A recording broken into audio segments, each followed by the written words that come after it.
This is William K. Mertwin, this one, and we're going to talk a little bit about this presidential death threat that the High Command 2 put on the internet, and that I've been debating them for a little while. The more posts that get put up on the High Command 2 Twitter account, the more I'm beginning to think, and am almost certain of, is that this was all one big hoax. It now seems apparent that there was not a death threat against the United States, just like there was not a death threat made by Greg Sawyer. The whole thing seems to be a one big fairy tale. And the reason I conclude this is because more time is being spent on my calling the Secret Service than on getting to the bottom of what happened here. Now we have here the original death threat story that was made in June of this year. And it was basically a death threat against the President of the United States. Now, on October 8th, we had a Twitter post by the High Command that stated that not a game death threat against President Trump and family delivery truck hit men. Now, this was a death threat that was supposedly made back in June 18th, 2020. And not only was this post put up, but there were posts put up about Craig Sawyer making a death threat, all kinds of stories about Craig Sawyer, and like I went into in my previous video, there was all this brouhaha about Craig Sawyer and his purported death threat, his danger to the president of all this. Now, after I made my response in the last video, I did not get an answer to all these questions. There was no debate. There was no saying, well, this, that, or the other thing. Instead, we got a repeat of what was said before by the High Command 2.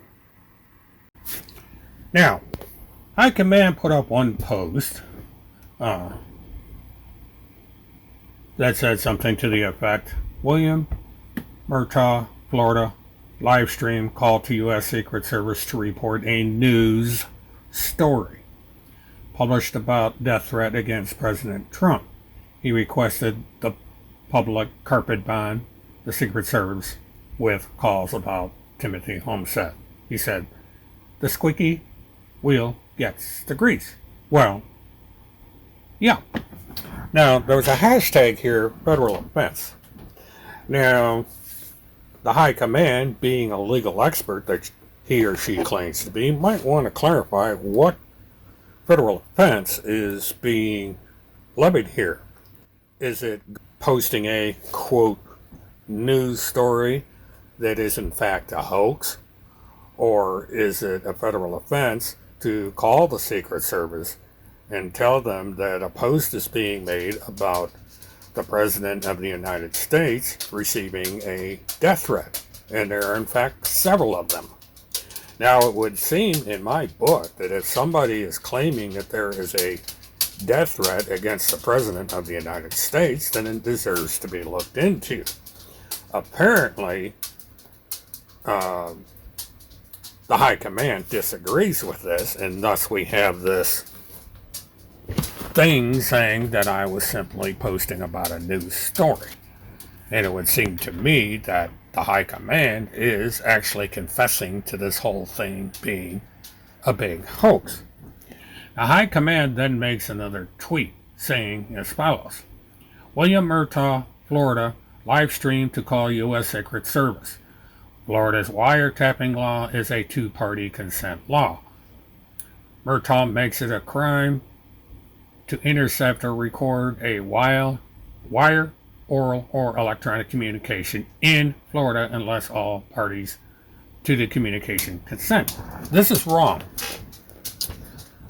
If you call someone from the state of Florida, outside the state of Florida, the two-party consent law does not apply. The two-party consent law is only for residents in the state of Florida. If you call a resident of the state of Florida from outside the state of Florida and you do not get consent from the Florida resident to make the call, you are in violation of the two-party consent. Washington, D.C. is a single-party consent state. The call was placed to Washington, D.C., which is a single-party state. Since I originated the call in Florida, the law does not apply. I would suggest High Command looks up the law and read it word for word.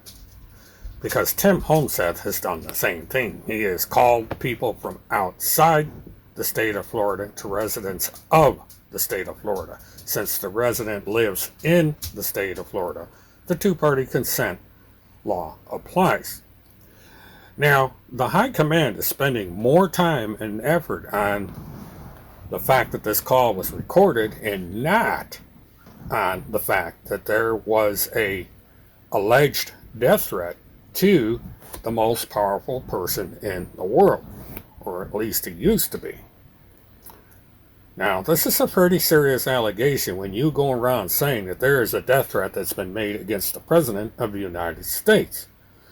And not only has there been a death threat against the United States as alleged by these individuals, but there is an ongoing, clear, and present danger to the life of the President of the United States by one or more parties. Now, the report has been made to the Secret Service. It is going to be up to the Secret Service what they are going to do about this. They can investigate it, they can ignore it. At this point, it appears to me that this is more than likely another lie, another hoax from Mr. Homseth. He has a habit of lying. He's been lying for 10 years, and he's going to continue to lie. That is, if he is still alive. I have my doubts about that. But there we have it, folks. Please like and subscribe, share this video, so that others may understand, finally, that this is all just one big fairy tale put forth once again from Mr. Timothy Charles Homseth and those idiots that support him. This is William K. Murtaugh. I'm with this one. Have a good one.